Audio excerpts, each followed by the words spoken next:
Hello, I'm Hansi Parchment. You're watching Talawa TV with Crystal Davis. I think the uniqueness of the Reggae Girls is they embody the national motto of Jamaica, which is out of many one people. So when you look at the entirety of the Jamaica squad, you have dark-skinned girls, mixed-race girls, girls who have black and Asian in them. You also have the homegrown players, so like your Bunny Shaw, your Konya Plummer, your Denden Blackwood. So what that means in terms of from a grassroots perspective is girls who are born in Jamaica can look at a Bunny Shaw and hear that authentic accent and say, you know, if Bunny can make it, then so can I. Once you hear that authenticity, that raw Jamaican accent, they should be able to look at a Bunny Shaw who's now our captain to say, if Bunny can do it, especially if you come from the same community, the same parish as her, if she can do it, then so can we. I want to give a big bless up to the reggae girls out there. They ain't believe in us. John did. Reggae girls, keep winning, keep inspiring. I know you're going to be great out there. World Cup. Sadella Marley, number love. Bless up from DJ Khaled. And I'm representing for the reggae girls. You know what I mean? Big up on yourself every time. Especially if you're qualifying for the World Cup back to back. You know what I mean?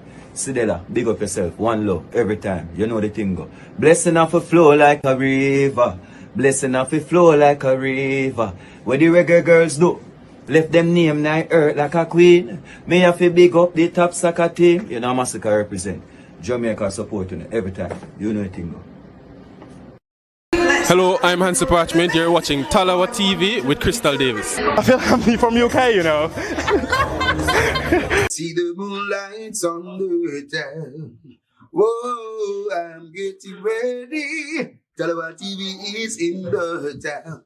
Whoa, I'm getting ready. Got a corner on the telephone. Yeah, this is the Shout Out the Messenger, and you're watching Talawa TV with the host and best. Davis, take it away.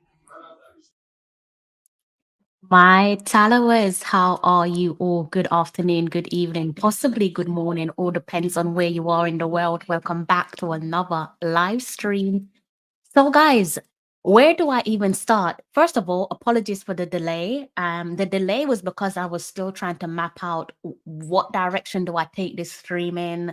There's multiple things to talk about, and I'm going to touch on as many subjects as I can as it relates to today's press conference led by head coach Hubert Busby, and where he pretty much revealed the Reggae Girls squad for our pending international friendly against France, which is, I guess you could say, less than a week away now, because my Friday is done and dusted and I am into my Saturday. I know you guys in Jamaica and across the pond still into your Friday evening. If you're making your way home from work, I do hope that you make it home safe and unharmed, because making it through your doors is an underrated blessing.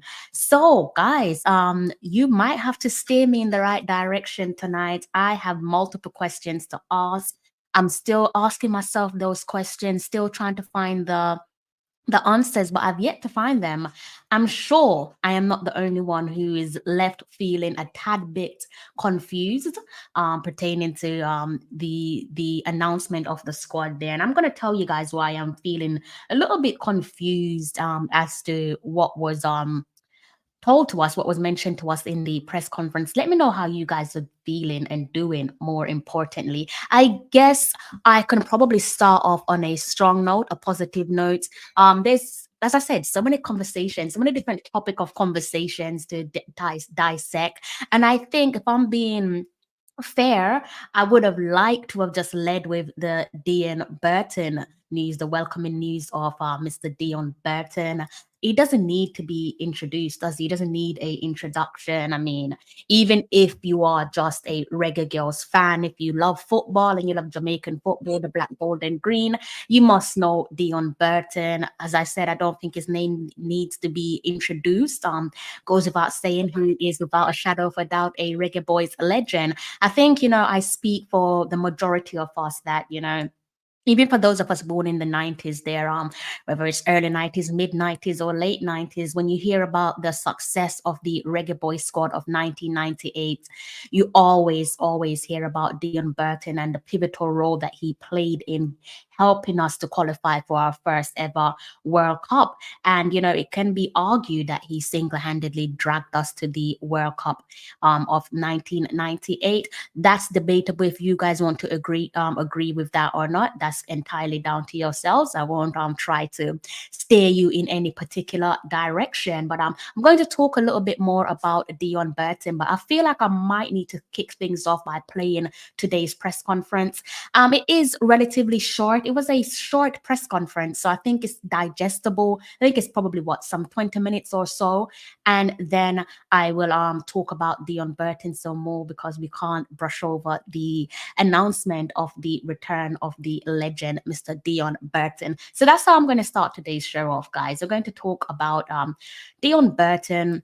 But before I get into that, we're going to listen to the press conference there from Hubert Busby, and you can just get a sense of the squad announcement. Of course, we're going to be talking about the squad announcements, going to be talking about a few omissions there, the most notable omission that you guys have already picked up on, as shared by the Jamaica Football Federation, is Khadija Shaw, Miss Khadija Bunny Shaw, and Miss Konya Plummer. Of course, we're going to be talking about those two, as well as a few other reggae girls who haven't managed to make the squad list on this particular occasion. Maybe we might see them somewhere in the future in the early new year. That's enough of me talking.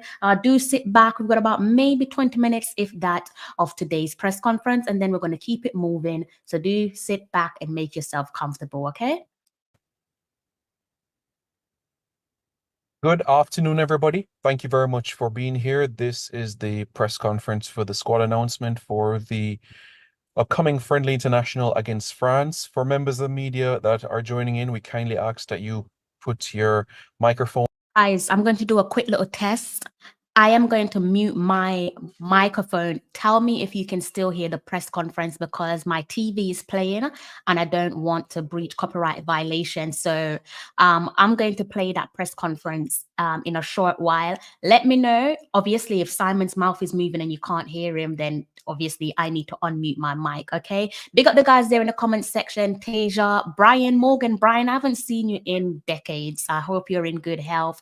Big up Mr. Ballin as well. I hope you're in good health. Tasia and all the guys who are silently watching along, I hope you're all in good health as well. So as I said, guys, I'm about to press play on the press conference. If you can only see Simon's mouth moving and no audio, let me know, okay? On mute. And also from the video aspect of things, if you are not properly attired, we kindly ask as well that you turn off your video so as not to disturb others in this press conference. Again, thank you very much for your presence. It is greatly appreciated as we look forward to what lies ahead for our senior women's national team, not only next week, but for the remainder of this calendar year as well, and what lies ahead for next year. Before we get some opening remarks from head coach of the senior women's national team, Hubert Busby, firstly, we just want to touch on what lies ahead. And of course, next week, Friday, it's a friendly international against France. Of course, a country and an opponent that will live long in the memory of Jamaicans, as Jamaica's first ever point at a Women's World Cup came against the French. And of course, we know our first World Cup appearance for men and women came in France as well. So great memories in that aspect of things. And of course, in November 29 and December 2, two friendly internationals on home soil against Banyana. That is the South Africa women's national team. And that will be November 29 and December 2. 2025, an exciting year, not only for the men, but for the women as well, as the women kickstart proceedings for the 2027 FIFA Women's World Cup qualifiers. Again, similarly to the 2023 format, it's a 32-team tournament. CONCACAF has 4 spots, and 2 teams will head to the intercontinental playoffs. So that's some basic information so that everybody is aware. So firstly, let's get into some opening remarks from our head coach, Busby. Coach Busby, good afternoon to you, sir. I hope you're doing well. Let's just start off with how the last couple of months have been since the Brazil camps in the summer, what has taken place. And of course, many would know as well the similarities, of course, with you and Coach McClaring having represented Oxford United in England as well. You know, how has it been meeting him as well? And of course, what the last few months have been for you and the rest of the technical staff of the women's national team? Yes, thanks, Simon. Afternoon, everyone. Appreciate you taking the times out of your busy schedules to join us here this afternoon.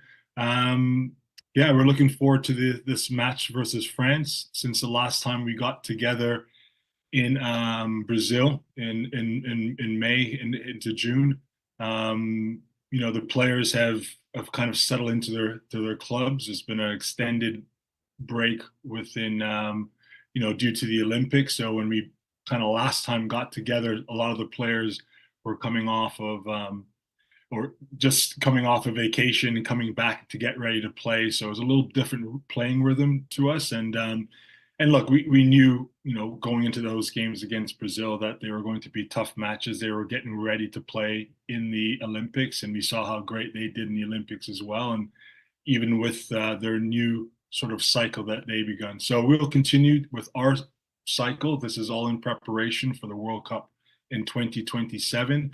We're excited to be playing these matches. I think if you would have said, 3 years ago that the likes of Brazil and France are reaching out to play matches against Jamaica on a regular basis, yes, there might be some revenge factor in those in those teams wanting to play. But overall, it's just a testament to how far this program has come, and more importantly, really how far we still need to go as well.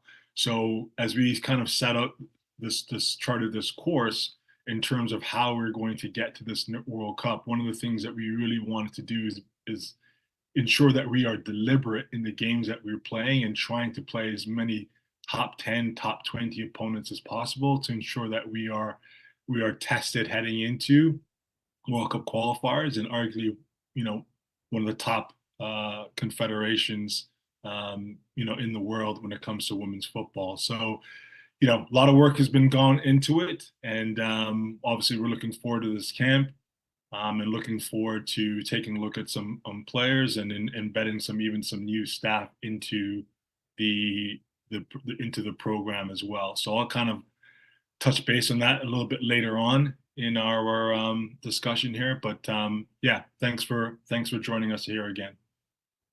Yeah, so before we unveil the squad list, coach, just wanted to get your reactions briefly. Persons would have been aware that you were in England recently. What was that experience like, keeping tabs of our players apply their trade in Europe? How was that experience, and also mingling with the staff as well on the men's side of things? Yes, we had a really positive trip last month. Our assistant coach and analyst, Sanford Kerman, and I made a trip to the UK to check in on players as well as speak with new prospective players, met with a few clubs. Obviously, we had a chance to view some really good games. So obviously, Bunny played live at the Emirates on opening day. Obviously, Drew and Becky as well on the same day, making 2 games in one. And then just speaking with some players and trying to get them games. We were able to go up. Bunny hosted us up in Manchester for her Champions League game, which was really good. It was great to see her open her Champions League account on the day as well. So, yeah, it's been overall positive. And while over there, I had a chance to sit down with the bench staff and discuss in ways in terms of how we can continue to grow collectively and collaboratively in terms of making sure that our programs are the best in the region. So overall, very positive, and yeah, may the collaboration and the good workflows continue. All right, wonderful. So for members of the media, momentarily you will be able to see on your screen the squad for the match against France. So what we're going to ask now, Coach Busby, is that you go through together some of the new faces so that persons are aware and some of those conversations, and how excited you are looking forward to these upcoming matches. Yeah, thanks, Simon. I think first of all, obviously we're missing a lot or most of our college players. So as I alluded to before, our pool is grown exponentially, to close to 60 players. The issue we have with our college kids, over 20 odd players at the Division I level, they're in the midst of their college season right now. So it's very difficult to get them released for that, as the FIFA has no jurisdiction over the NCAA. But more importantly, we want to ensure that the players are not being put in a situation where they have to choose between staying in school and come. They all want to represent their country, but we also have a really good relationship with those colleges, and we want to respect the idea that a lot of these schools are looking to compete for a national championship. So that sort of eludes most of the players from the college unless they've had a previous sort of conversation with their college coach and us saying that that would be okay. So in this squad, look, obviously the most notable one obviously is Bunny. We spoke last week. She has an issue that kind of limits her travel with her passport. So she's going to try to look to get that rectified next week. So that's why she's not in the squad. And similarly with the likes of Kanya. So hopefully we get that resolved and we can have them for the next window. But again, provides an opportunity for us to bring in some new players to evaluate within this phase of the program. So we're really excited. We'd spoken to Taylor Hines a few years ago, and the captain of Liverpool. We're glad that she's in our squad to make up, to come in and embed within what we're trying to do. Lulu Jarvis is another young player that we've been monitoring. Just made a move from Brighton to Plymouth at 20 years of age. She's another up-and-coming player. The same with Rihanna Blades, who was on the books of Chelsea, who's just moved to Burnley. I credit a lot of these players who've, it might be looked at dropping down a level, but they're looking to invest in themselves and to play as opposed to necessarily, stunt their growth and development by staying made what would be considered a bigger club, but not necessarily getting the minutes that they need. And as we know, that's vitally important coming into international football, is that players are playing meaningful minutes week in, week out, which is good to see that all our players are doing so now. And that's credit to all of them and all the hard work that they've put in to be a regular in their team. So may that continue. Natasha Thomas is someone who's kind of reached out. We've been monitoring her well. So we're looking to bring her in and see how she fits in. Davia Richards has come through the program, is shown well with Fraser's Whip through all those different experiences. We're looking to see how she beds in well with this group as well. And we continue to evaluate all the players from the Gold Cup. Again, a lot of those are in college all the way through up until Brazil. And we'll continue to do so as we head into the South Africa matches. All right. All right. Thank you very much, Coach. Much appreciated. There, as you can see on your screen, folks, the squad on your screen. What we ask at this point in time, please raise your hand.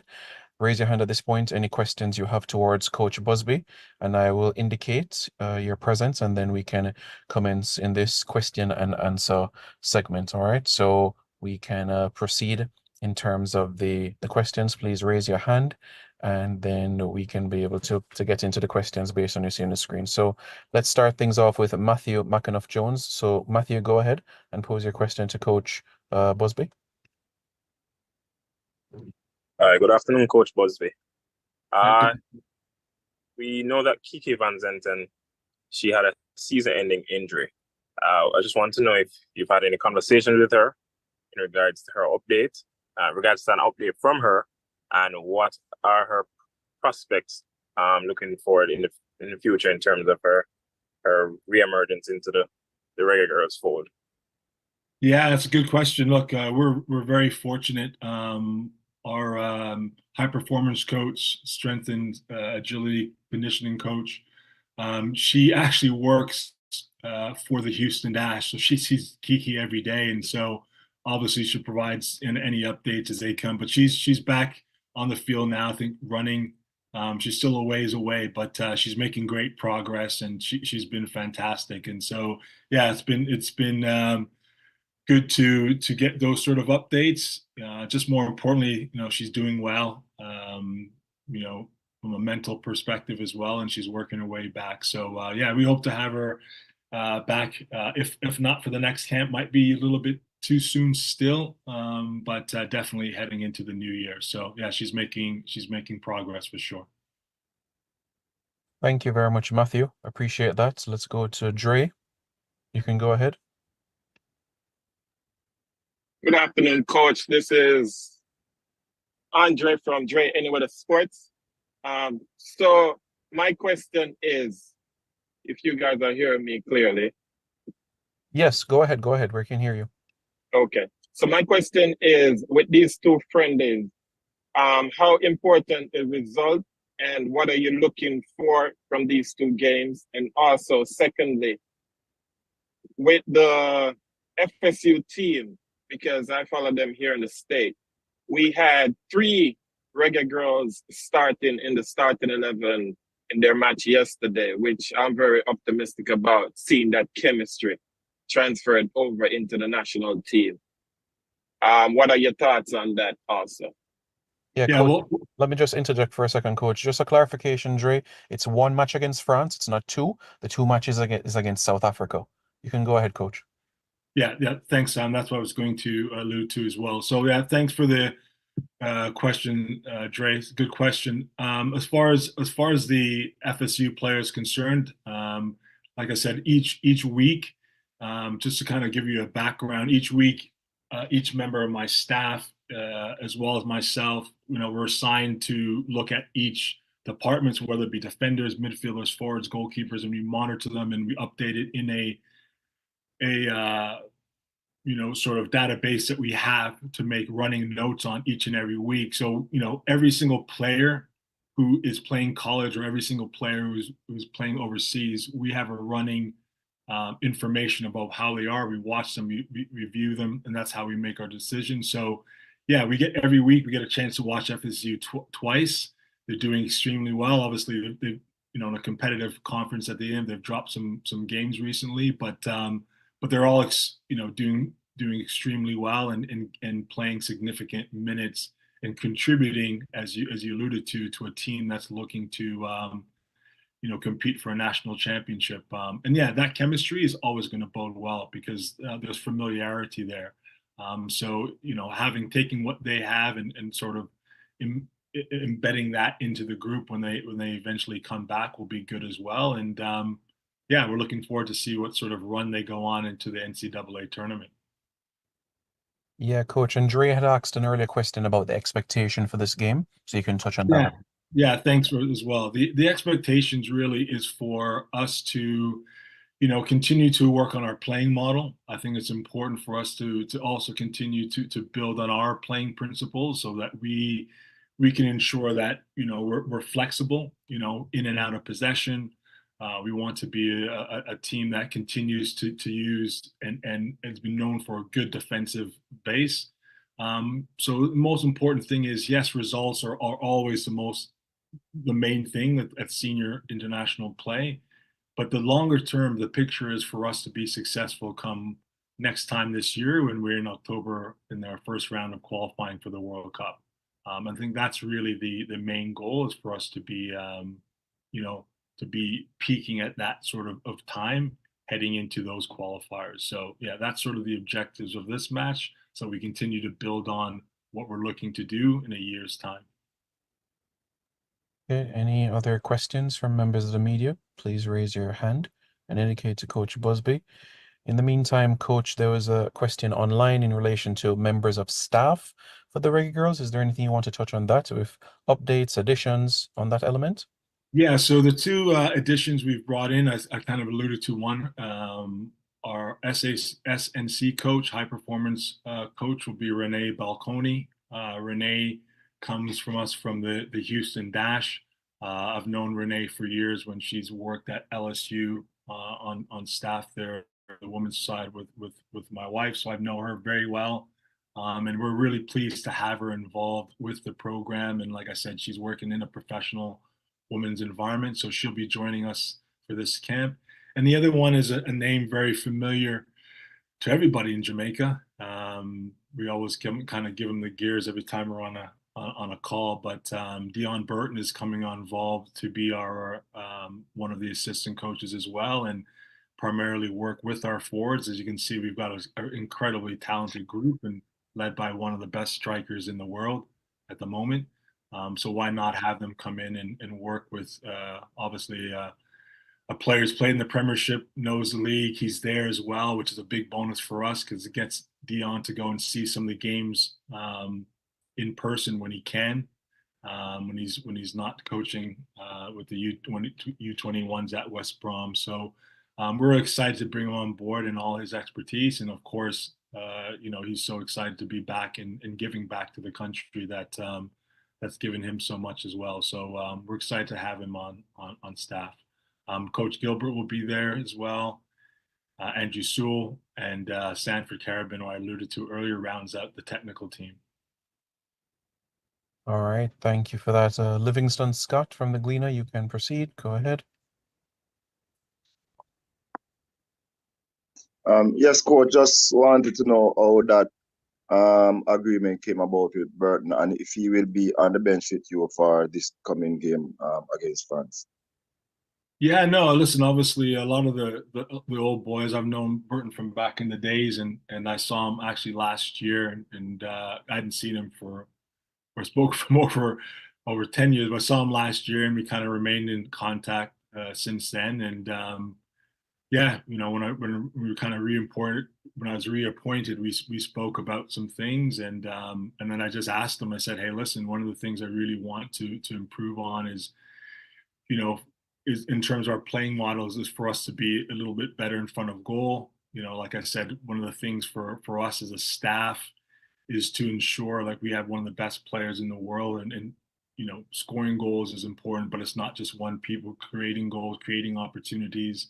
And so, in speaking with him, I asked him if he wanted to be on board, to come on board with the new staff. And yeah, he was excited to come in and be a part of the group. And last month when we were in the UK looking at players, Sanford and he accompanied us to a lot of games as well, kind of getting to know some of the players and getting to know some of the players in the pool, which obviously helps a lot with him being in the UK Pleasant currently. So yeah, we're excited to have him on board and excited to have him back, with Jamaica and being on the bench with us against France. Could you get an idea of, is he qualified coaching wise? Could you get an idea of what his qualification is? Yeah, he's an A licensed coach. He works at West Brom's U21. He's been on the bench with the first team as well. So yeah, he's a UEFA A licensed coach. So he's definitely more than qualified for sure. All right, thank you very much, Livy. Do we have any more questions from members of the media? Jason, you had your microphone open. Did you have something you wanted to say?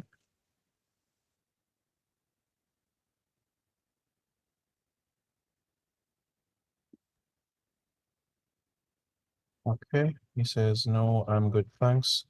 Okay, all right. Members of the media, thank you very much. We greatly appreciate you being here. Just a gentle reminder, the fixture is next week, Friday. That's the 25th. 2:05 Jamaica time is the kickoff, and this recording as well will be sent to the media group quite shortly. Again, we want to thank Coach Busby for his time and safe journey towards France for the upcoming friendly. And of course, we'll provide details in relation to the South Africa friendlies when the media accreditation window opens up as well. So to all members of the media, thank you very much for being here. Have a safe and pleasant rest of the day. Enjoy the weekend. And of course, with the public holiday on Monday as well, continue to be safe as well. So thank you very much, everybody, and take care.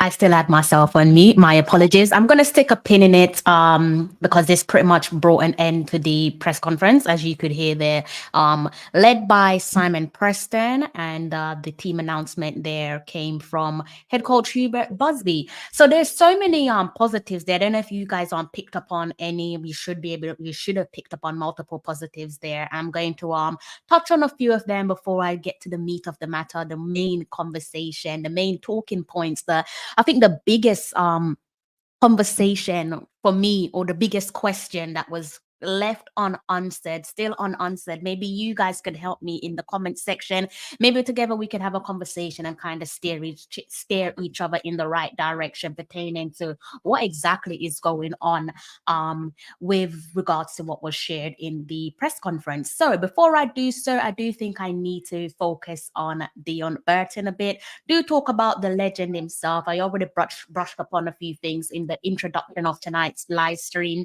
Already mention the fact that not that it needed to be stated that he's obviously a legend, a Reggae Boys legend, played a, as I said, crucial role in dragging us to the World Cup of 1998, our first ever World Cup appearance at that as a nation. And it's also wonderful to see that, you know, France was the France was the country for both of our first ever World Cup. So for the men's team 1998 and for the women's team 2019. So I don't know about you guys, but I've said it before, I do have a little bit of a soft spot for France, given the little romance there. I think it's a little bit romantic what we've managed to achieve, and you know where we managed to watch much of our fruition come to reality. So enough of that. Let's just go ahead and focus on Deon Burton temporarily, and I will then segue and speak about the rest of the conversation there. A couple of the points there that was delivered by Hubert Busby. I'm trying to figure out how to share my screen with you guys. I've got a bit of a let's see, should we just bring up something for Deon Burton? Right now, let's go ahead, and you should be able to see his picture on the screen there. I promise I will make it quick. I promise I will not be talking at length. So with regards to what I've said, for context, I'm going to change my screen in a short little while so we could gloss over Deon Burton. Maybe I'll just go ahead and dissect right into that so we can kind of look at his profile there. I think it's more important for you guys to see his profile rather than a photo of him. Let's go ahead and look at his profile together. See if I can change that screen there for you guys. Back over on Transfer Market. Transfer Market is a little bit of a pain with all their ads. So let's see if we can mute some of these ads. I don't even know if I can. I'm not a fan of the ads because I'm trying to avoid copyright violations. So let's see, can I do anything? I'm not going to click on anything actually because I don't want to lose my screen. Okay, so the first point, in case you guys are wondering, they're echoing what was stated by Busby in terms of his qualification. Yes, he is qualified. You can see there where it says coaching license, and he does have the UEFA A license firmly in his back pocket. For a lot of the coaches that we see nowadays who are probably handed positions up and down various leagues there within this country, could be easily stated that opportunities have been given to them, but that's a conversation for another day. Our Deon Burton, as you can see on the screen there, is qualified, and when you compare him to some of the legends, not necessarily our legends, he's probably arguably overqualified. In terms of the UEFA licenses there, in terms of UEFA, you've got UEFA C, UEFA B, UEFA A, and then above the UEFA A, you have the UEFA Pro license. So he's more than qualified to do the job. Definitely. It would help if I remove my headline there so you guys could see faintly on the screen there in front of you. I do apologize, that was not intentional. So you can cast your eyes there where it says UEFA A license. And you can see here in terms of his coaching, he's been holding down various positions. And that pretty much has been since he hung up his boot. So clearly, this must have been pre-planned. It's nice to see that during his playing days, post his playing career days, I should say, he pretty much went straight into coaching. If you look at the years there where his career came to an end, 2016, 2017, season there with Brackley, and then he moved on to a youth coach. He was a youth coach of Birmingham in the season of 2016 to 2017, as he subsequently moved on to West Bromwich Albion, which is where he's currently located. And what I like about the trajectory of his managerial and coaching career there, particularly where West Brom is concerned, is that he's clearly leveled up, and that's wonderful to see given the makeup of the man, given his demographics. I don't think you guys need me to spell this one out in terms of opportunities given to Black coaches. It's pretty much far and few.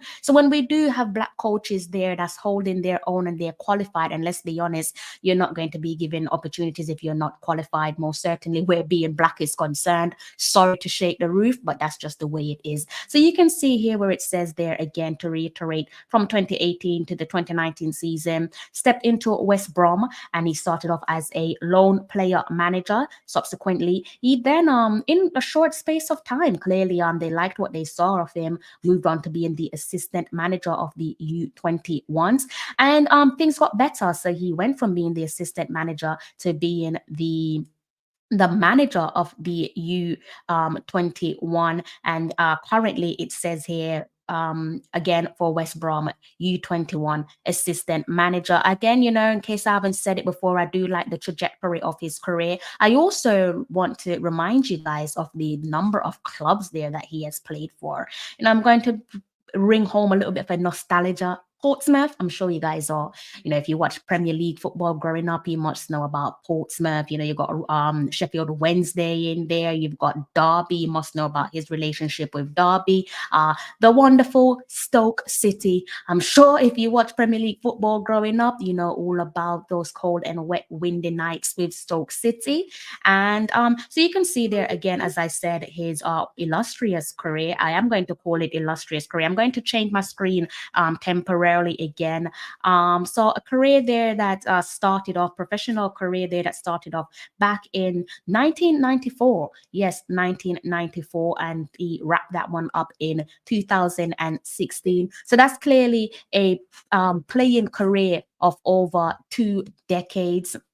And in doing so, let's see if we can change the screen again.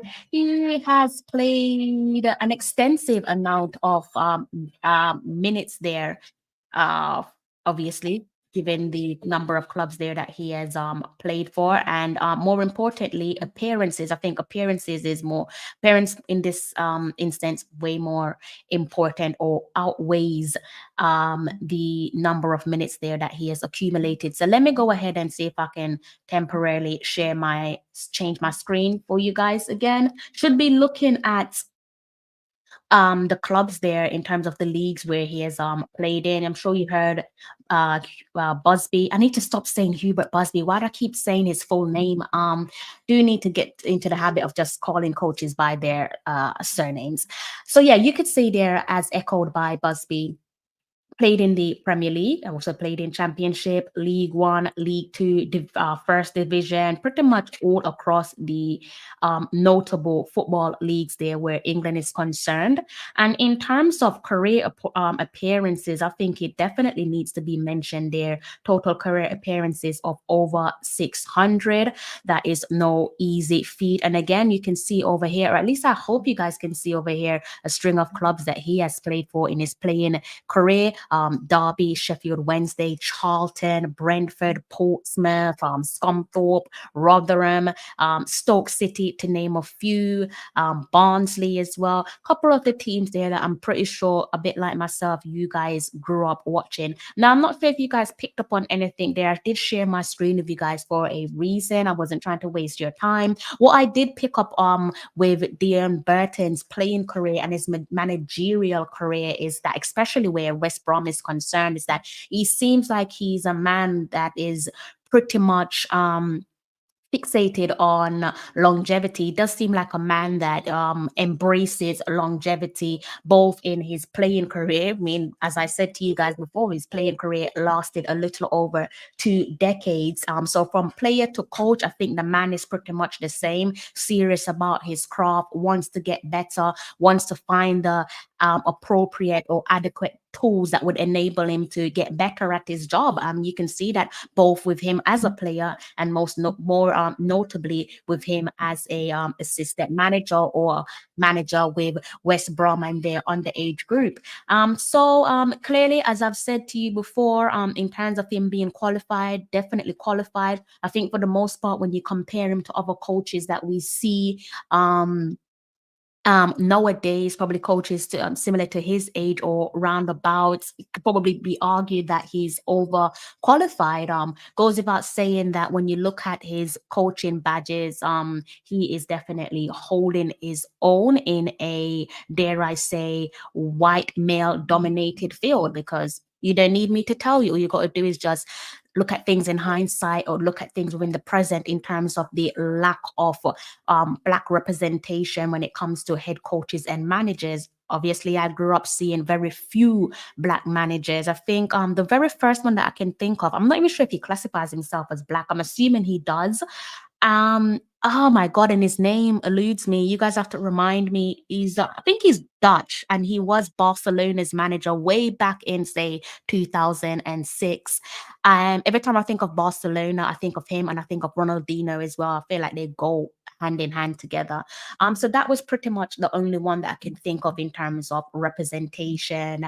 When I was growing up, couldn't really think of anyone. Didn't really see other Black managers on my screen. Saying that to say, for what our legend Deon Burton has achieved, I think it goes without saying that it is without a shadow of a doubt applaudable. Definitely should not be underestimated. It's not a case of tick boxing. He hasn't just sprung up at Birmingham City or sprung up at West Brom. Clearly, he's there for a reason. There's a reason why he's being promoted and he's going level up. He's not going leveling down. So clearly there, he's a grafter, and he's being rewarded for his grafting. And I think, I don't want to shoot my shot too soon or speak too soon, but that is probably an indication to tell us how the relationship will pan out between not just Hubert Busby, but also for Deon Burton, and more importantly, the collective relationship there where the Reggae Girls are concerned.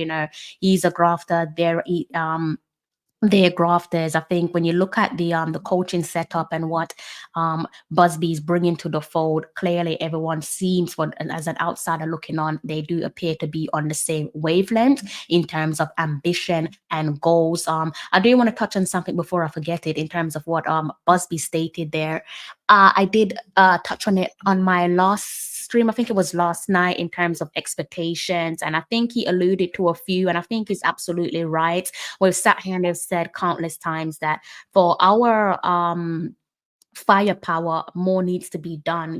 We have multiple firepower in our arsenal, but we're not scoring enough goals, and defensively we do need to fine-tune. So we've been saying defensively we need to fine-tune since before the last World Cup cycle, in terms of the preparation leading up to the last World Cup cycle of 2023. So it's interesting to see that we're all seeing the same thing and we're not just deluded fans.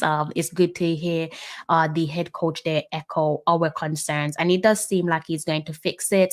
I've said this and I'll say again that I don't know, maybe you guys can correct me, but I am struggling to think of a game or a string of games that has been better than that match there back in the pandemic, which was led by Busby. And I think it was when we played against Costa Rica, in terms of our style of play and what we brought to the table. Can't really think of many games led by other head coaches there that's managed to surpass that. And even if it did surpass, it probably didn't do it on multiple occasions, because I obviously can't think of many. So I do think that it looks as if we are heading in the right direction as it relates to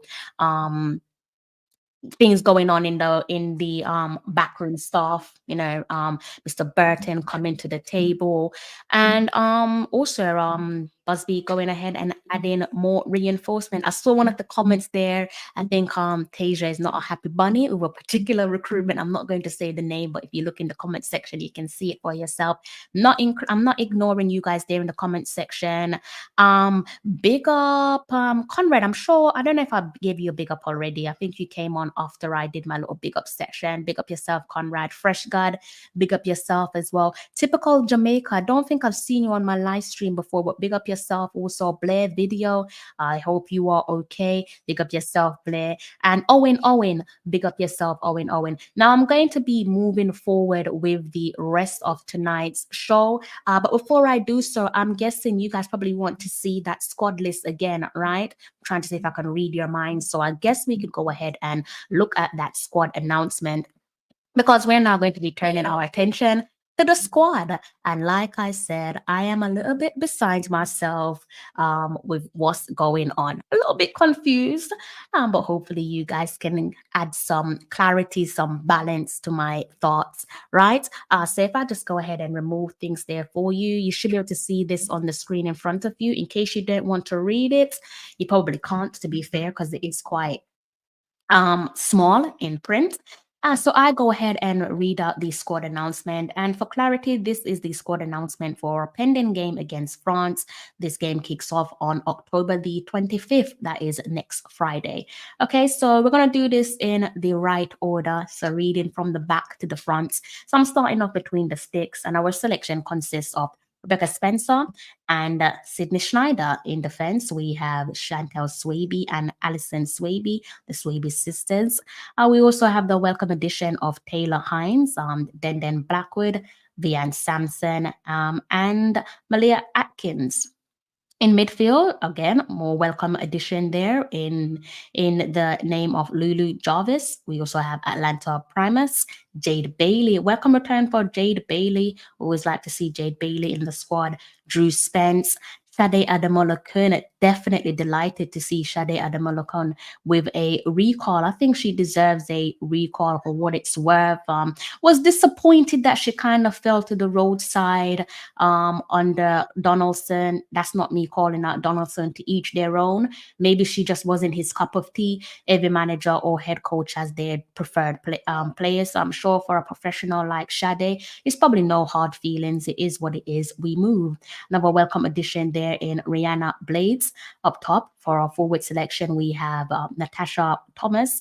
More welcome additions there. Jade Bailey, already said Jade Bailey, Paige Bailey Gale, Kayla McKenna, Jodie Brown, Shania Hales, Tiffany Cameron, Davia Richards, and also Michaela Days. Let me know what you guys make of the squad announcements. Let me know if something doesn't float your boat. I'm surprised that Tasia Scott hasn't kicked off yet, given that he hasn't seen his favorite. I did think of you when your favorite's name wasn't mentioned in the press conference, and also clearly you can see her name isn't on the team sheet as well.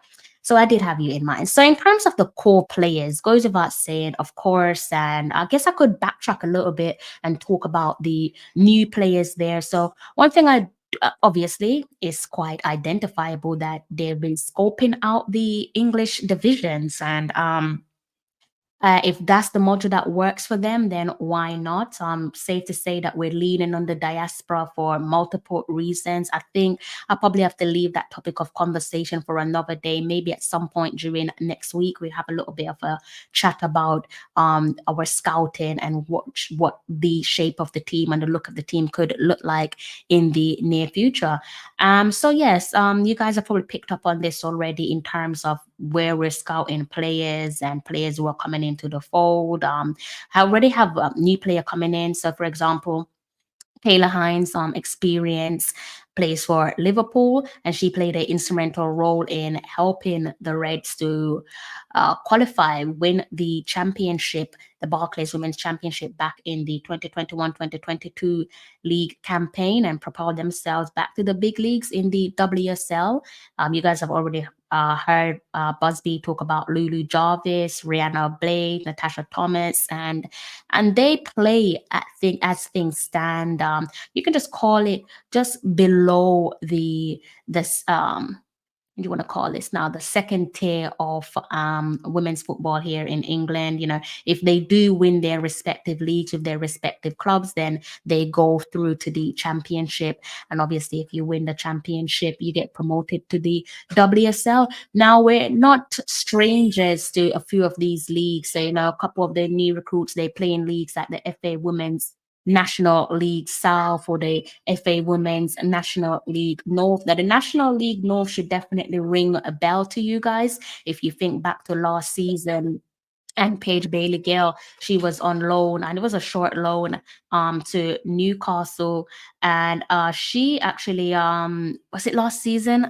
Time flies. But nevertheless, well, yeah, it was last season. I'm now confusing two different players. Yes, last season where she was on loan with Newcastle, and she played a part. She looked like she had settled down well. I thought that they would have just signed her permanently, but clearly it wasn't to be. Saying that to say she played a role in helping them to win the title, and that was the National League North, and take themselves up to the Barclays Women's Championship. So there was success there in where the FA Women's National League North is concerned, and hopefully it could be more of the same as it goes for the new recruits and their respective clubs in their respective leagues. So I think goes about saying you guys have probably already picked up on this in terms of the players that Busby have recruited with his team. So clearly there with someone like Taylor Hines, gone with experience. With the rest of the girls there, I think they're leaning on a combination of experience and youth. And I think that selection process definitely has paid dividends before, and it continues to pay dividends, and maybe that's the right balance. I like the idea of recruiting youth and experienced players, because if you with experience, yes, you can make a few altercations here and there, but you're not going to rock the ship to the point where we collapse. And with youth, what that tells me is that you're doing forward thinking, you're looking at succession planning and so on. So with experienced players and young players coming into the team, you're telling me that you're not only looking to qualify for the World Cup in Brazil, but you're looking to qualify for the World Cup surpassing Brazil and so on. So I think the combination of youth and experienced players makes a lot of difference. It's pretty much how we went about our qualification period back in 2018, where we qualified for our first ever FIFA Women's World Cup.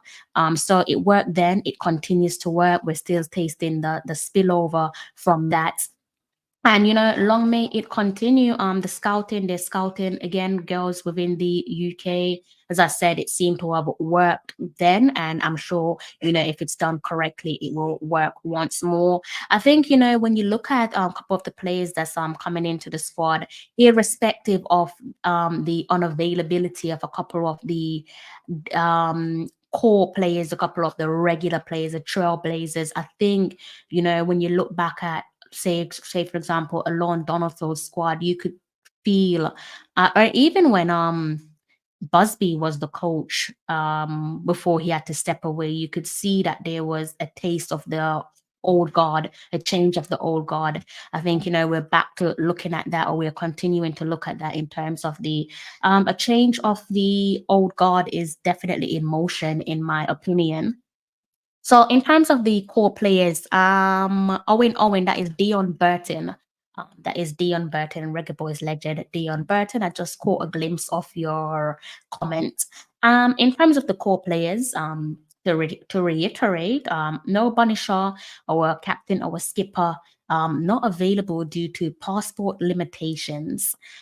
Same can be said for Konya Plummer, our previous Reggae Girls captain, also unavailable due to passport limitations. And you would have spotted no Trudy, no Kiki. Wasn't expecting Kiki because I told you guys some weeks back that she finally made her return from her foot injury, and yes, she's on the field doing activities with Houston Dash, but it's probably just light work, steady, slow process. Why rush her when you don't need to? The last thing you want to do is aggravate an injury and keep her on the sidelines or the recovery route for longer than necessary or needs be. Also, obviously, no introduction or no inclusion of Havana. Unfortunately, Havana picked up an injury recently. Let me know what you guys make of Havana. Outside of the injury, do you think there's still a space for her in the squad? No, we call her the Rolls Royce. Do you think she will get back to being that Rolls Royce for us in midfield, or do you think she might be part of that change of the old guard and so on? And Siobhan Wilson, similar to a Kiki in regards to injuries. She made her return back in She made her return back in the start of this year, from her lengthy injury as well, which unfortunately had kept her out from the last year's World Cup in Australia and New Zealand. But since then, as I said, she's made her return with Birmingham City. She was part of their preseason. She's also been spotted in training recently over the last couple of days or so. So it'll be interesting to see how that one pans out where Siobhan is concerned, and a couple of the other names that I touched on. So I think what I can do is maybe turn my attention to the comment section before I get into the most important part of the show. Let's see what you guys are saying down in the comment section. Play black with that left back. She got the attacking quality to play.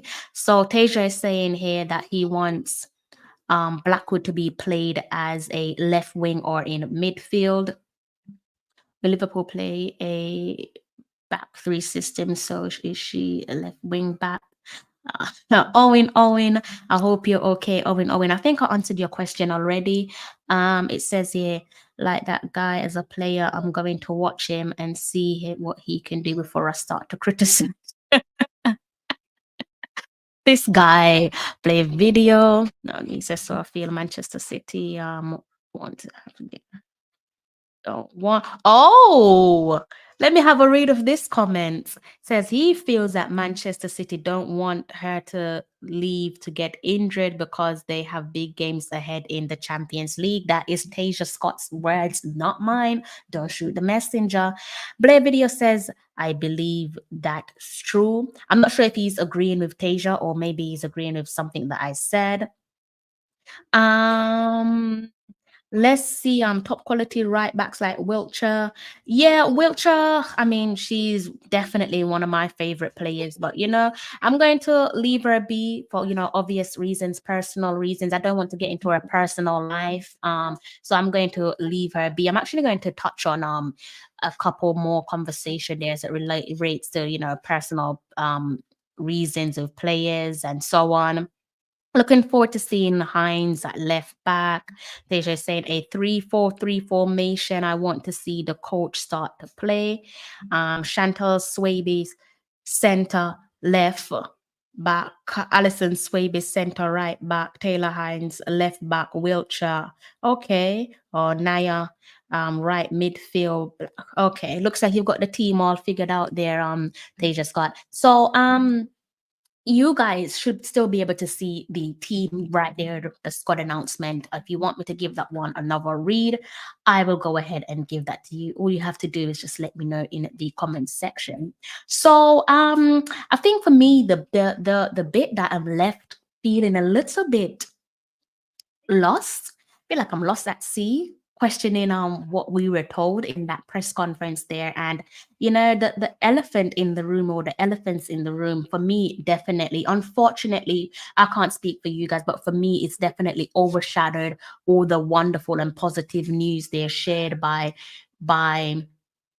Busby, in terms of the new recruits, backroom staff, and so on. And obviously the fact that we're now, as I said on my last live stream last night, this for us is the new norm. I said it last night. I feel like this where we're at, where we're playing against France over the years. We've played against Australia. We've played against Spain in international friendlies, little cup invites, and so on. I feel like now where we're at, playing against teams like Brazil, playing against France, it is the new norm. It is the new standard, and long may it continue. And you have to thank the girls currently, and more importantly, or equally, I should say, you have to thank the Trailblazers, all those girls that played their role in getting us to where we are to the present from the 2018 cycle. Unfortunately, football is a cruel game, so some of those girls didn't make it on the plane to France, and I'm sure that must have been devastating because they did the hard work,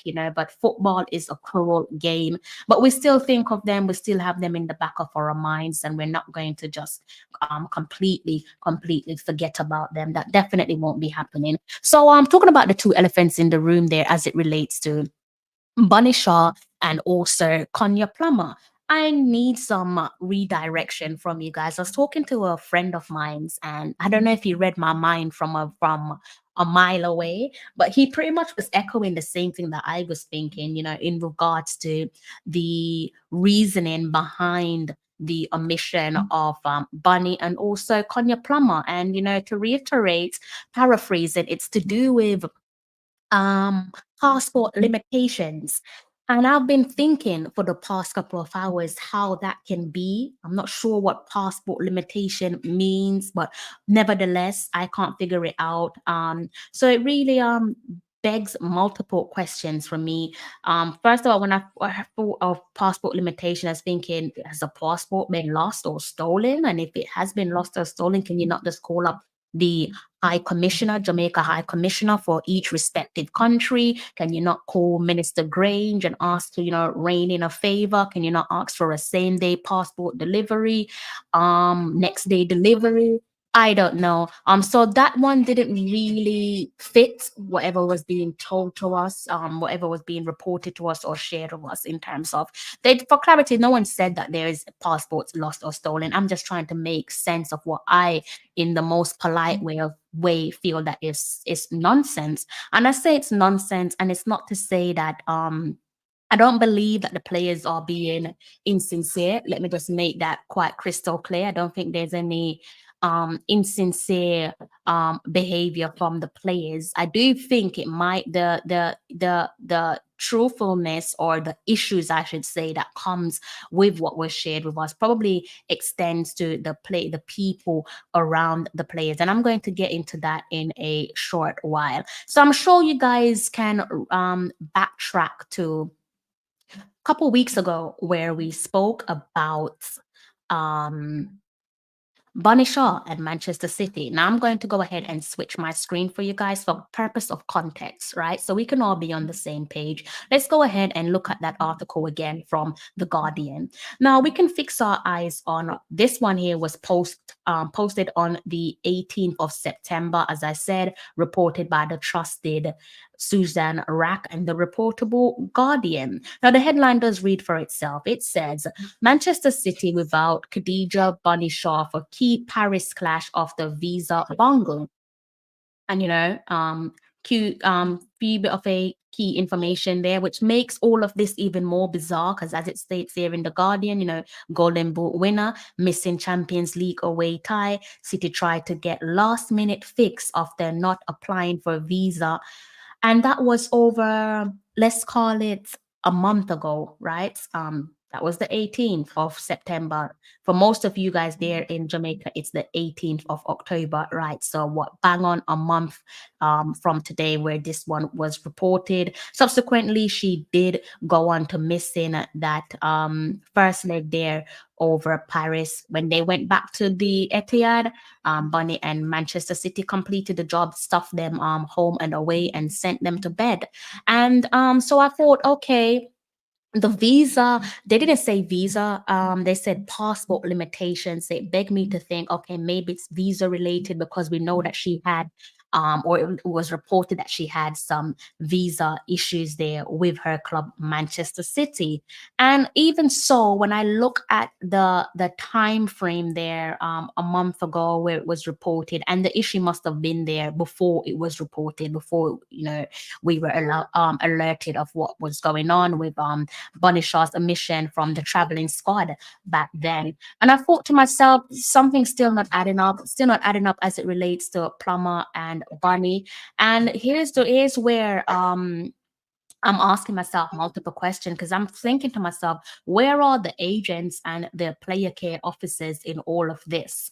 Because it's difficult to accept, or more importantly, just believe what's going on. And I'm saying to believe because if anything, it's credit to the players.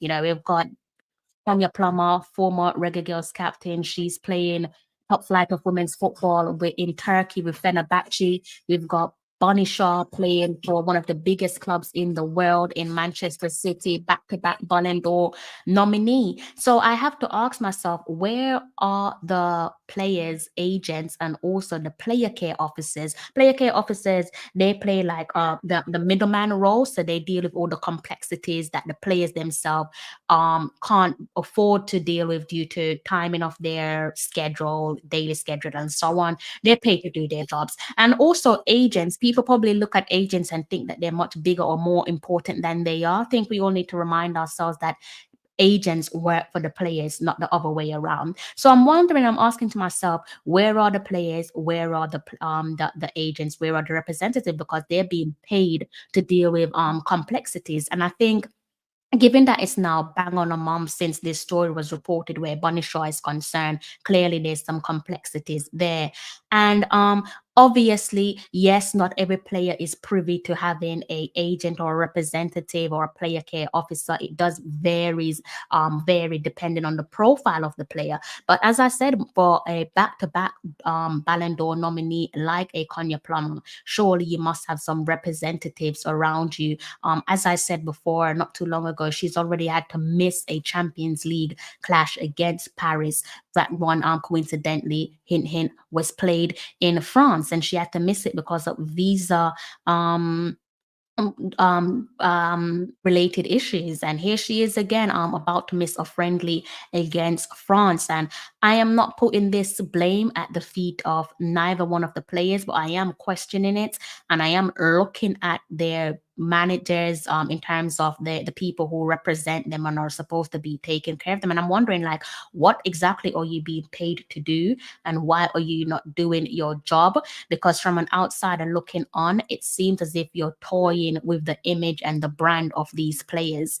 Because if we're being fair and honest with ourselves, this excuse, whether it's genuine, whether it's sincere or disingenuine, honestly, it doesn't matter, because it goes without saying that at this level of the game, two of our most important players, a former captain in Konya Plummer, current captain in Khadija Banishaw, the reason for them not being in the squad is unacceptable. Whether you want to believe it or not, whether you want to buy the reason or don't buy the reason, that's entirely down to you. But it goes without saying that it's absolutely unacceptable at this level of the game. And let's remind ourselves that these two ladies have already played in France. You know, our first World Cup qualification took us to France. We played in France at our first ever FIFA Women's World Cup. So I'm assuming, I don't know the ins and outs of how these players go about with playing in countries and what it takes to play in countries, but one would assume that you've already played in France, so surely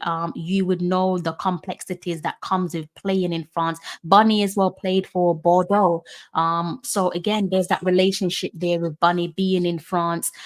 Plummer, she was the captain when we played our first ever Women's World Cup, and these women are intelligent players. They're professionals. They're serious about their craft. So it does force me to look elsewhere, and I am looking elsewhere and saying, what is going on with their representative? What is going on with their agents? If this is their fault, my thing is, you sack them, because they're making a meal of you. It is unacceptable. Could you imagine the captain of some of the biggest clubs in the world, so like your England, your Spain, your USA, your Canada, not being able to play in a friendly? And nothing is a friendly, nothing can be taken for granted, because this is our World Cup preparation. We're trying to do the fine tuning now for when we get into those competitive games to qualify for the World Cup. We're smooth sailing. Yes, Bunny Shaw is arguably the best forward in the world. For me, the best, no one better than her. But for some of you, that's debatable. And, you know, Konya Plummer, she's made her a successful return back from her personal life, her journey in her personal life. And now she's playing again from one of the biggest clubs in the world, in Fenerbahce. So I'm not accepting this reason behind why they're not able to play for us, because I don't think that it's good enough. And if people are failing them behind the scenes, then they need to get rid of them, because it's not acceptable on any level. I did say some weeks back that Manchester City have pulled a JFF. And now I'm thinking maybe your agents or your representative are also pulling a JFF. JFF are taking stray bullets. Unfortunately, I do apologize. But as I said, it's a lot of what I'm looking at, it just does not make sense. You know, I'm no expert when it comes to visas, but so I did my own little research, and I was like, okay, so how does one get, how is one able to enter a country legally and play? And as I said, I'm no expert in agents, representative, but I did ask myself, you know, is it possible to attain a visa for countries across Europe? Because funny enough, Bunny's club played against a team in the Champions League, and that team is based in Austria. So I'm thinking, can Jamaicans travel to Austria for free? As in, you don't need a visa? Is it possible for Jamaicans to go to Austria for let's go and look at that game, Manchester City women, so we can look at that one together. I think it's pronounced Saint Paulton, right? It was a Champions League match, Saint Paulton. Let's see if we can get that one up on the screen. So I'm wondering again, guys, I have my Jamaican passport, but I've never tried to go to Austria. But if you scroll down, you can see here the arena where the game was played. And I'm trying to see blah blah blah. It has been the home ground of FK Austria since 1973. Quick little Google search will tell you where that stadium is located. So I'm like, so I don't really understand what's going on. Oh, why is it doing that to me? I don't really understand. I hope you guys can see the screen in front of me. I don't know if you guys can. I apologize if you can't. I don't think you can. I'm robbing you guys. Let me change the screen and let me show you what I'm actually looking at. I don't know what you guys can see currently, but I do apologize. What is going on here? I'm being a little bit slow, aren't I? Yes, I'm doing a little bit slow. Let's go ahead and change the screen. Hopefully you guys can see it now. And let's go ahead and remove the banner because I'm doing you a disservice. So again, Bunny's team, Manchester City, UEFA Women's Champions League, St. Pollen. And if I scroll down, unless my eyes are fooling me, it says Khadija Bunny Shaw. So again, you guys in the comment section, that's a homework that I didn't do for myself. Someone tell me if you need a visa to, I'm trusting she has a Jamaican passport and she's using a Jamaican passport.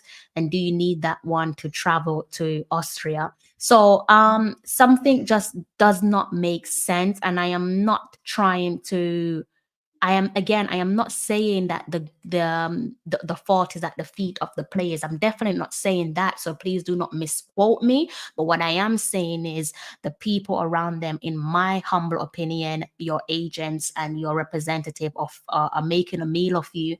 They're definitely messing with your brand, and it's not a good look. One of my pet peeves with women's footballers is that they massively undersell themselves and they overlook their own importance. And it's a bit of a shame because they are important. They are big names. They're not marketed as well as they should be. And I wish someone could come along and market them better and also remind them of who they are and remind them of their importance. But going back to this whole passport limitations, and I'm kind of swaying towards, I don't know what passport limitation means, but I am assuming it is probably to do with visa. So as I said, I asked myself the question of, do you need a visa? So I'm assuming Bunny would have had a visa to go to Austria, right? Let's say for argument's sake, Bunny would have had a visa to go to Austria. So then I was thinking, whoever would have gotten Bunny that visa, why did you not just jump the gun and just get her a visa where she doesn't have to do the back and forth of always applying for a visa to play in different countries? Why not just get a visa that allows her to play in multiple countries without having to go back and forth? And this is why I'm saying that I'm looking at the people in charge of these players and asking, like, what the hell are you being paid to do and why aren't you doing your job? So one visa that I came across here, guys, is the international sports person visa.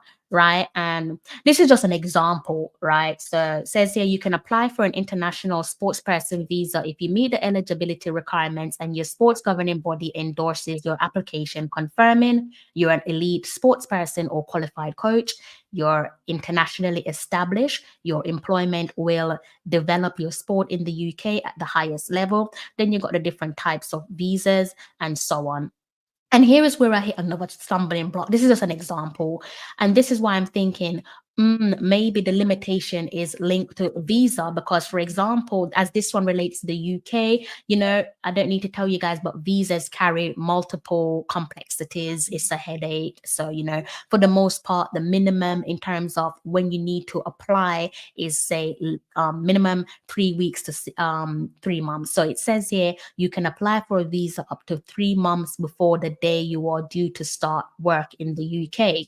So work, let's remind ourselves that the 9 to football is the players 9 to 5. They need a visa to come into their whichever country their club is based in, so that they can continue with their work and so on. And in terms of this one thing applying, but then it comes getting a decision, right? And if you're outside of the UK, for example, it could take 3 weeks if you are, sorry, if you're outside the week, if 3 weeks if you're outside the UK and 8 weeks if you're inside the UK. I kind of feel like it should be the other way around. I don't know, but that is an example there of again, something not really adding up. I also went a step further and I said, so that is an example of a UK visa, and that one is called the International Sports Person Visa. So then I was thinking, okay, so what would potentially apply to someone like your Banisha or your Kanya Plummer? And then I was like, the Shenzhen Sports Visa, maybe that would apply given where the players are based and the clubs that they're likely to play against and so on. So this says here that it's a kind of a short stay type C visa that allows you to access the Shenzhen area for up to 90 days within a 180-day period for sports purposes. So kind of similar to stuff that I read out to you guys. So here, I'm not going to bore you to death. Letter from your resident country's relevant local athletic association, including name, complete address, and contact information, which also state your position within your organization, athlete, coach, trainer, etc., the date you joined the organization, team, the nature, teams of your compensation, if any, and the guarantee that you will not seek employment during your stay in your destination country. So again, I'm not no visa expert. I don't know how the agents and the representatives work or the player care officers, but there is a lot there that could be, and this information I found within less than 5 minutes, because I was asking a lot of questions. I was like, this isn't making sense. I need it to make sense. We know that one of the reggae girls there had paperwork documentation issues, which she had to hash out, and thankfully by the grace of God she managed to do that and get herself back over into the country where her team is based. Unfortunately, she ended up missing out on pre-season entirely, and she's now being made to play catch up with her respective clubs. So we do know that these things can happen. I am not saying that it's a lie. I'm not saying what's being fed to us isn't true. But what I'm saying is, where are the people that should be doing better? Where are the representatives? Where are the agents? Why are you not being proactive? Why are you not getting things done well in advance? Because this is outrageous. It can't be happening. It should not happen again. Devastating to know that we are not going to have our captain. I didn't think for a second that we would not have Banisha playing for us, or Kanya Plummer, especially Banisha, given that the situation there with Manchester City, which was reported exactly 1 month ago. And we were also being told in a way that they're trying to rectify the issue. So are you still trying to rectify the issue, or did you just park it to one side thinking, okay, that game is done and dusted, let's move on and get that one done at a later date? I'm not really sure what's going on. It's one thing I dislike about women's football is people like to hold their cards close to their chest. Like, it's not bloody MI5. Like, you can be transparent. You can like let us know what's going on, because we invest a lot of our time into the game. Yes, you're doing the hard work, but the 12th man, like we deserve level of honesty. We're not saying we want to intrude in your personal lives, but what's being fed to us, you're not going to see in the men's game. Now, if we're talking about wanting to level the playing field and wanting to catch up to the men's game, then sometimes you have to do what the men's game do, treat the players like you would treat the male players. Because can you imagine, we're not going to have I don't know, let's use a player in the men's game like a Hurricane can't travel to a particular country because he has passport limitations. How reckless is that? How pathetic is that? So, again, where are the players' representatives? Where are their agents? Because they're the ones that I'm looking at in all of this, to be honest with you. I'm looking at their representative and I'm thinking, shame on you, because are you not being paid to do your job? Wappy King says, maximize the screen a bit. Do I even know how to do that? Okay, let's see. Can I do it? I think it's working. I think it's worked there for you. I hope. I just saw it worked my end, but it didn't actually make a difference your end. I do apologize. If you want me to read anything to you, do let me know, and I will give it a spin. So yeah, there's just too many questions to be asked, and I just kind of feel like it doesn't hold water. It does not hold water. The girls are intelligent. They're smart. They're business women. They are professionals. That's one thing we know about the reggae girls, is that they are bloody professional. And what we're having to deal with is not professional at all. It's not good enough. I'm sorry, but it's not good enough. So if their agents and their representative are at fault, sack them. Get rid of them. Get rid of them, because they're toying with your image and they're messing up your branding. Because I think I speak for all of us as Reggae Girls fans that we're not happy with this situation. Manchester City were probably happy because to an extent they didn't have to play you in that one game against Paris FC, so you could put your feet up. But we're not happy with this.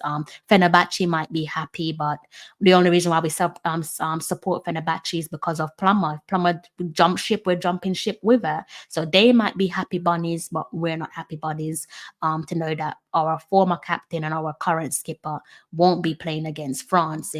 And the reason isn't good enough. You would have been better off saying personal reasons, because for me, once I hear personal reasons, I don't even question it. I just politely mind my business.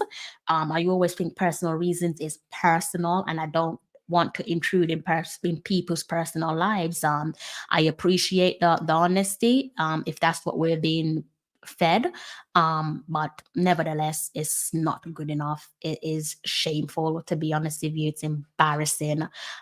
So yeah, I'm not happy. Let me know what you guys make of what's been said by myself. Let me know how you guys are feeling in the comment section.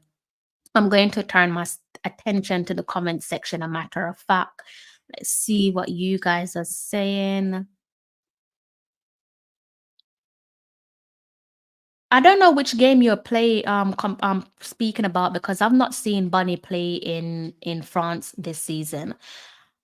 She played Paris FC, but she didn't play away in the away match. She definitely didn't play in the away match. She played in the home match. I think you might be confusing the two. I've not seen her play in France, to be honest with you, this season. The time Bunny had a club to go France that didn't make it for visa issues. The time Bunny had a club game to France. Yeah, exactly. Exactly.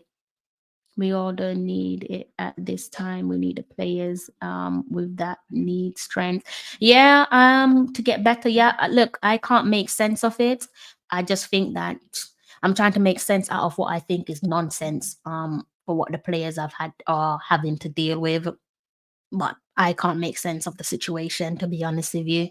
It's baffling. I think it was baffling for reporters in the UK to know that the Golden Boot winner, and had it not been for her injury, we would probably be sat here saying last season Golden Boot winner and Women's Super League title holder is missing the Champions League match against Paris FC due to visa-related issues.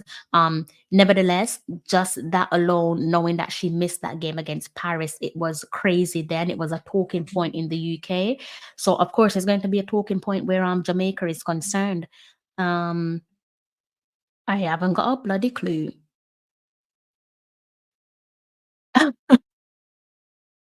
They just said France don't want Bunny to come kick up their back line.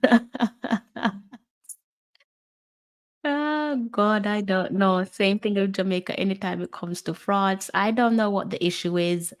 All I know is that it doesn't make any bloody sense. The goal against Liverpool is something to talk about. What a beauty. Oh my God, the goal against Liverpool.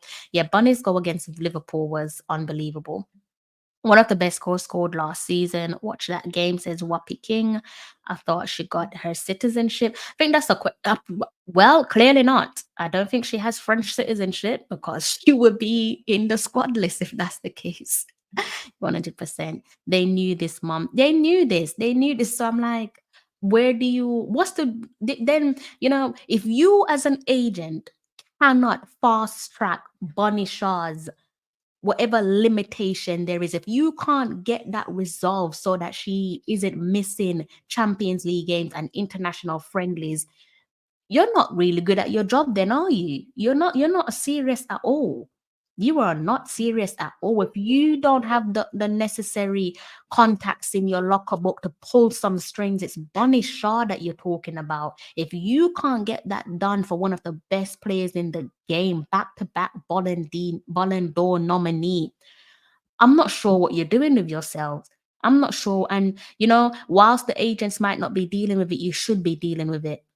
You should be dealing with it. Whilst the representative are probably not at fault, it's still your fault because clearly she needs some support, as does Konya Plummer as well. So yeah, for me, this reason, nonsense, unavailable due to passport limitations in 2024, when you are our captain, when this is our former skipper. No, they have to look at the people around them, because for me, the people around them are failing them. And that's just what I think. They might, what I'm saying probably doesn't hold water. I'm probably far from accurate, but it's just how I feel personally. They know how much people would spend their money. Exactly. Loads of people will be spending money. And to be honest with you, I looked at the game and the location.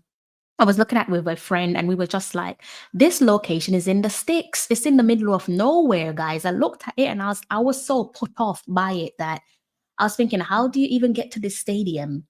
How do you get to the stadium? I thought, they would put it somewhere like your Leon or your PSG, something that's a bit more recognizable, something that people can get to. I don't know if that's tactical. Maybe they kind of want to usher out the Jamaicans. I don't know. They'll be surprised because anywhere the match, their Jamaicans are showing up. They probably drop the ball. What would the ball be though? That's a serious question. What is the ball? 2:00. Yeah, 2:39 in the morning. Positive vibrations radio, like the squad, excited to see new faces on the forward line, none of them firing at the moment. Why not Melissa Johnson? I think each to their own. I think this one is down to Busby.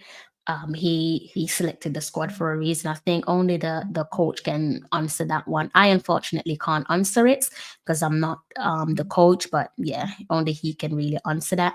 And yeah, a couple of the players haven't managed to get their season started in terms of scoring goals. You're right, but that's all within reasons. Some of it is out of their control, to do with a few hiccups there with preseason, signing for new clubs. And it's not just the forward line, it's also in defense as well. A few of our players there have moved on to different clubs throughout the squads, and unfortunately, they've yet to find their feet and settle down with their new respective clubs. So, yeah, there's plenty there to talk about as it relates to the Reggae Girls. Yeah, I wanted to share my thoughts on what I thought of the team, the call up, and more importantly, just a few things there that just don't make no sense to me. I don't know what you guys make of what's been said, but do let me know in the comment section. I still have a few more minutes to speak with you guys. What's be a look on young upcoming talent? I feel like that's always been his thing, though. I think he's always wanted to recruit young players. If anything, that just tells you that for him, without speaking for him, forward plan, succession plan in mind, and so on. So yeah, I think that's probably how he's looking at things. It's worked before.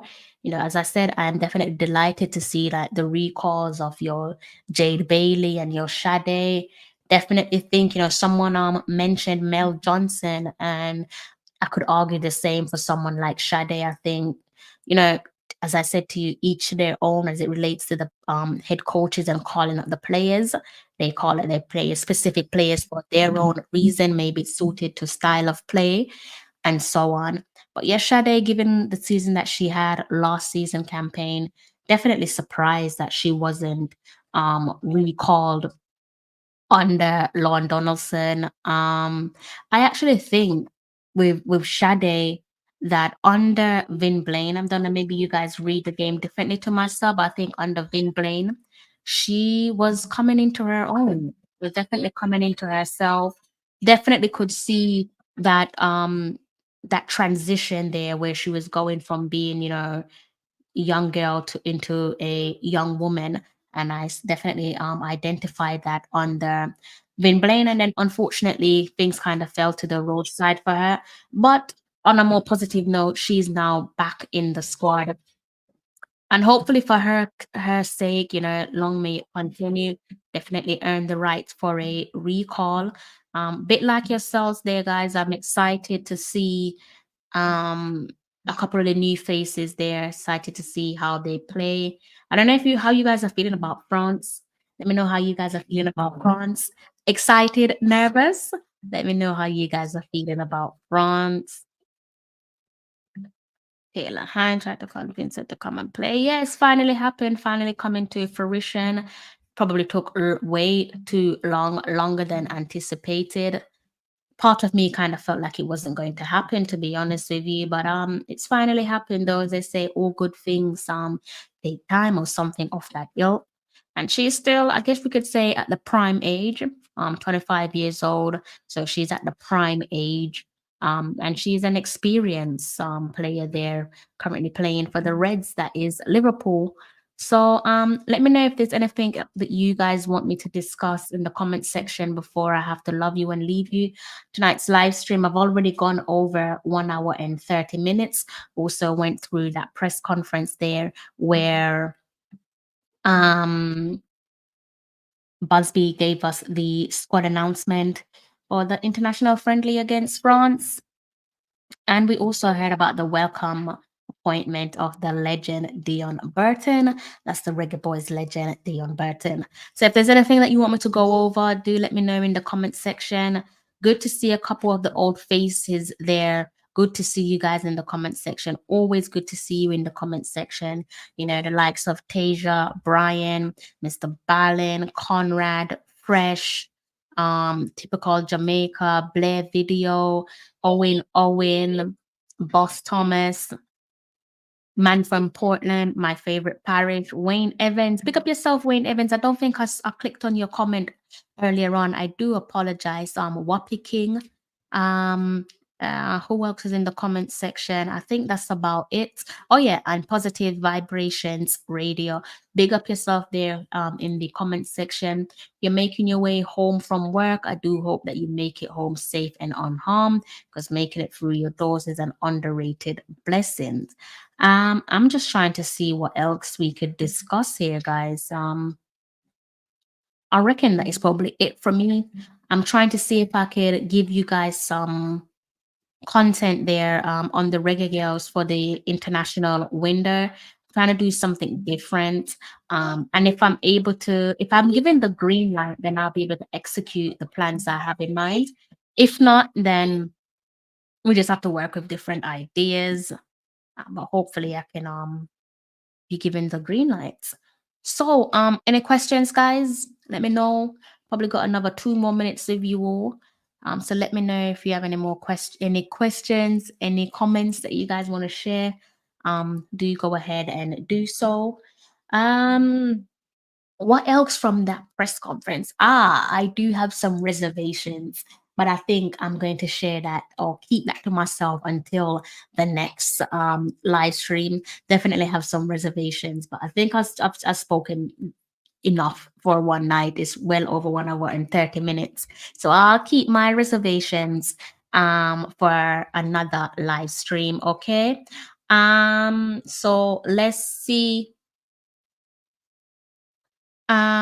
Delano Blake, I don't know if I've seen you. I think I have seen you on my live stream before. Apologies if I'm just making things up. So Taylor Hines, Liverpool, as I said, she plays for Liverpool, and she played a pivotal role in helping the Reds to win the 2021-2022 championship. That's the Barclays Women's Championship.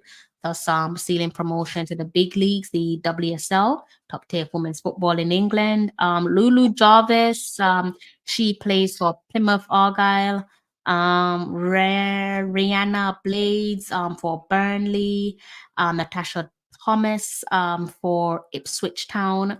And with those leagues there, they're just sitting beneath the Barclays Women's Championship. So you got like the FA Women's National League, FA Women's National League North, or FA Women's National League South, for example. And as I said, we're not strangers to the FA Women's National League North, given that Paige Bailey Gale was on loan with Newcastle United last season, where she had a stunning campaign. Was hoping that she would stay with them. But it wasn't to be, unfortunately. What would be your starting 11? Don't you want to put it in the sticks? Don't want to put you in the sticks. Oh, I'm not sure I'm good at starting 11. You know, I've already made a blunder with my predictions. Not really good at starting 11s, to be honest with you. I think it's probably a team that picks itself. I think he's going to go with Spencer between the sticks. Swaby Sisters. I think we might see a full debut there from Taylor Hines. I think you're gonna see a full debut for Taylor Hines. I think your girl Blackwood is going to be played in a position that you don't want to see her play in. You know, obviously, I'm not sure if I've mentioned it. Swaby Sisters, they're starters. They're guaranteed starters. Midfield. What's gonna happen in midfield?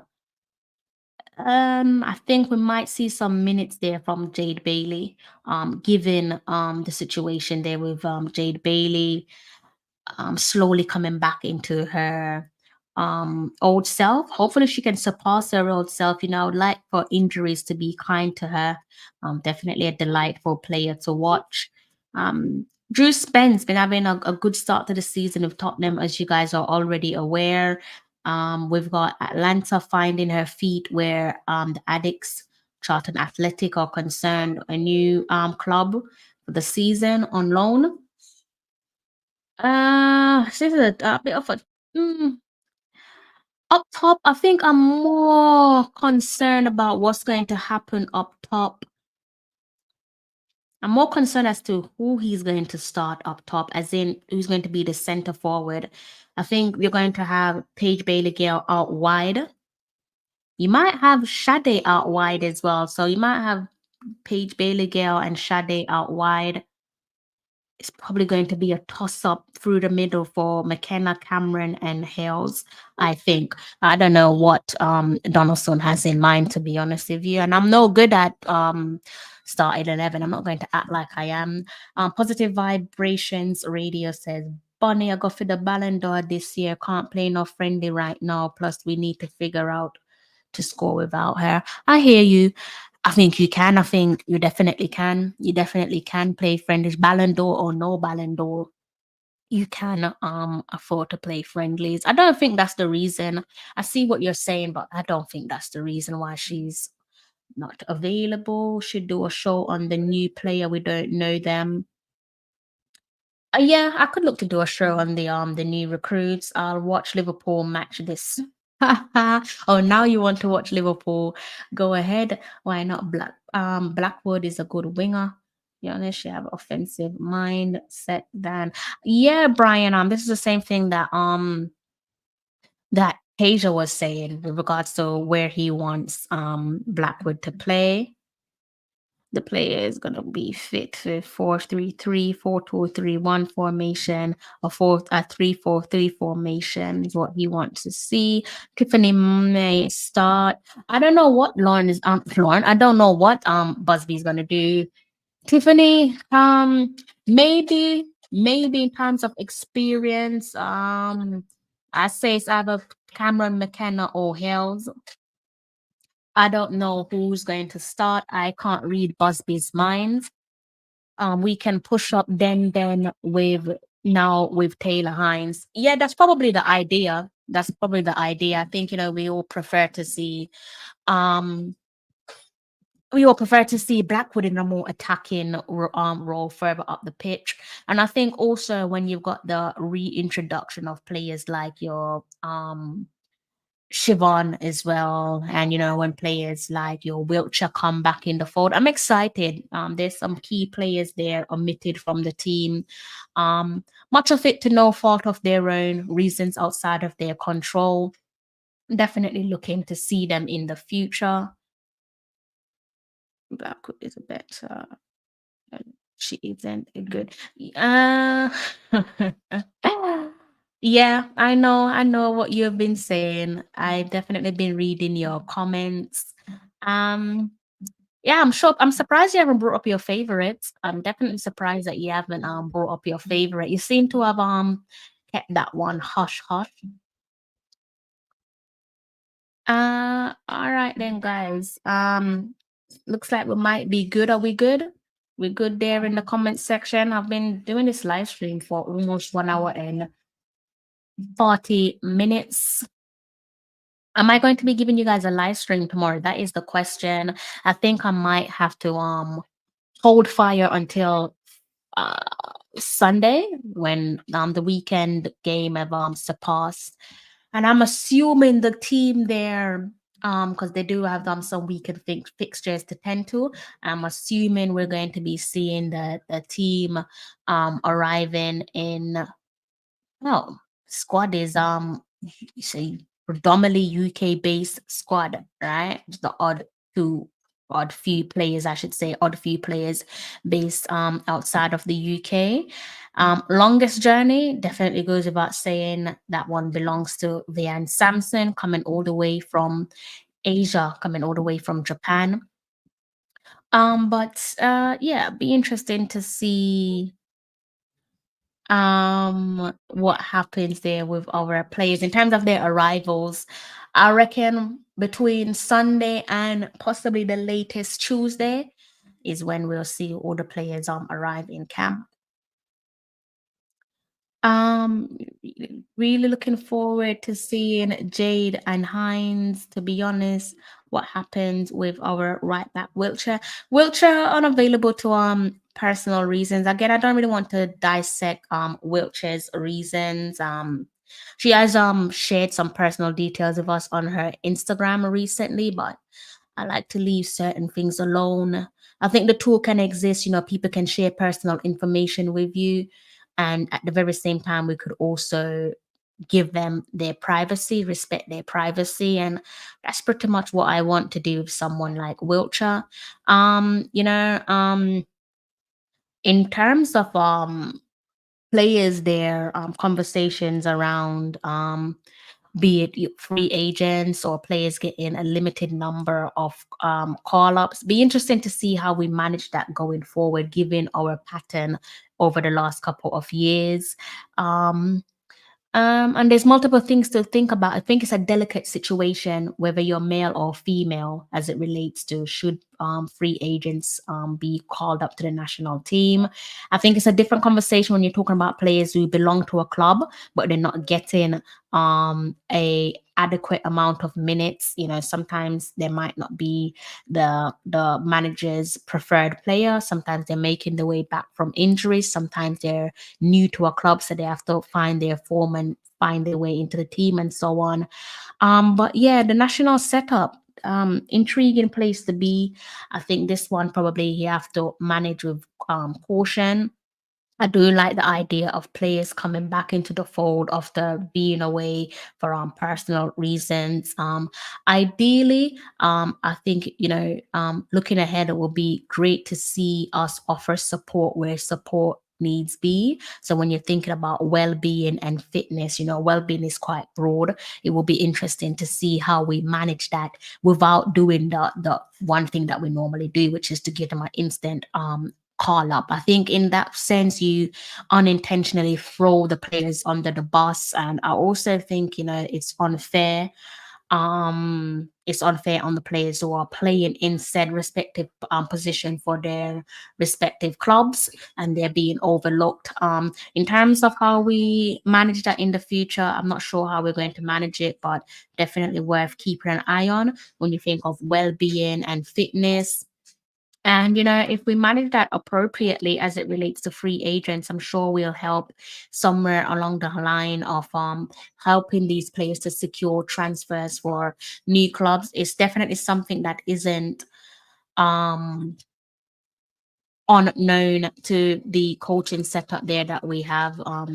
Sure, Busby would have played his role in helping players to move from different clubs or to nail down clubs in the past. So, you know, I wouldn't put it past him to get that done again. But yeah, it does make for some intriguing times ahead as it relates to a player's recall. But yeah, well-being definitely should always be on the high agenda, especially when you're dealing with players who are, you know, navigating through different changes in their lives as it relates to personal moments, new chapters. They definitely deserve to be checked up on, even if they're not part of the national setup for whatever the reason may be. They definitely deserve some well-being support. Things can get tough. It can get lonely for all of us. So they deserve to have someone there supporting them, maybe in the form of a therapist to talk to them, making sure they're okay, making sure their mental well-being is stable, and so on. No, through the cotton at the on no farm, no, my baller still. At least you can be honest. You're usually fighting when it comes to Miss Carter up top Friday. Good evening, Mr. R on the scene in the palace. Not gonna lie, the quality of the side has improved. A year and two from now, I think we're gonna be even number one over Canada. If God has anything to do with it, then yes. Quality. She's the best player for Jamaica that play against Brazil in the two. Is this a question? I don't understand. Are you asking me if I like the player? I don't know what you're asking me. Is it a question? I don't know what you're asking me there, to be honest with you. I will keep your comment on screen. Maybe you could add some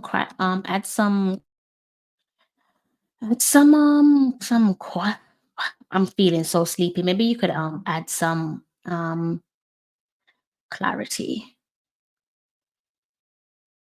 But I think you probably missed in terms of the. I think you probably missed part of the press conference where Busby was speaking about the college players, and he made a very good point in the sense that he doesn't want to put the players in a position where they have to choose between school and football. I'm pretty sure we know which is more important, right? To be honest, I'm sorry, girls. These new girls are playing at a higher level, and then the younger. So it's hard for competition places. To be honest, for example, These girls. Yeah, I mean, interesting comment. As I said, for a player like Asher and also Marlo as well, I would like to see that they also, if they're not going to be part of the future of the team, I'm sure these girls they can hold their own. They know about the brutality of football. They know that football comes with a relatively short shelf life, especially if you're an outfield player, especially when you're playing the positions that they play in, being part of the engine of the team and so on. But yeah, I would like for them to be treated well if they are no longer part of the future plan of the team. Would love for them to be treated well, Don't want them to be treated like the players of yesteryear and how they were harshly treated. Don't really want to see a repeat of that. I'm always taught the truth, not bias. If you're good, you're good. I know that. I know that. I'm familiar with you for a good couple of years now. So this one has gone on for much longer than expected, guys. Almost 2 hours. And I think I might have to just stick a pin in it, and I might have to bring this one to an end. If you haven't hit the like button, what exactly were you waiting on? I hope you've hit the like button. If you're new to the platform, I do hope that you've gone ahead and hit the subscribe button as well.